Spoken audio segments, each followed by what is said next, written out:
தமிழ்நாட்டில் செயற்கை நுண்ணறிவு ஆய்வகங்களை அமைக்க தற்பொழுது கூகுள் நிறுவனத்துடன் தமிழ்நாடு அரசு ஒப்பந்தம் மேற்கொண்டிருக்கிறது. தமிழக முதலமைச்சர் மு.க.ஸ்டாலின் அவர்கள் அரசுமுறை பயணமாக 17 நாட்கள் அமெரிக்கா சென்றுள்ள நிலையில் தற்பொழுது கூகுள் நிறுவனத்துடன் அரசு ஒப்பந்தம் செய்திருப்பதாக தகவல்கள் வெளியாகியிருக்கிறது. இதுகுறித்தான கூடுதல் விவரங்களுடன் இணைகிறார் எமது செய்தியாளர் நந்தினி. நந்தினி, தற்பொழுது கூகுள் நிறுவனத்துடன் தமிழ்நாடு அரசு ஒப்பந்தம் மேற்கொண்டிருக்கிறது. இந்த ஒப்பந்தம் குறித்தான முழு விவரங்கள் என்ன?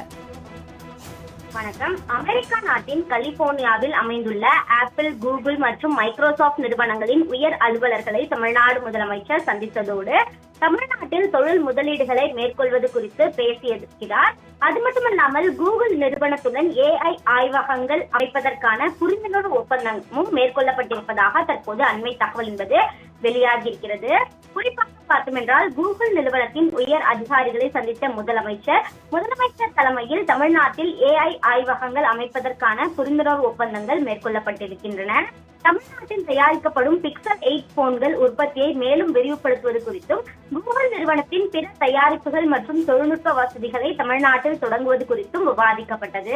மேலும் ஸ்டார்ட் அப்கள், தொழில்துறை, சுற்றுச்சூழல் இயக்கம் மற்றும் எதிர்காலத்திற்கான திறன் ஆகியவற்றில் AI கண்டுபிடிப்புகள் மூலம் வளர்ச்சி அதிகரிப்பது குறித்தும் முதலமைச்சர் சந்தித்து பேசியிருக்கிறார்.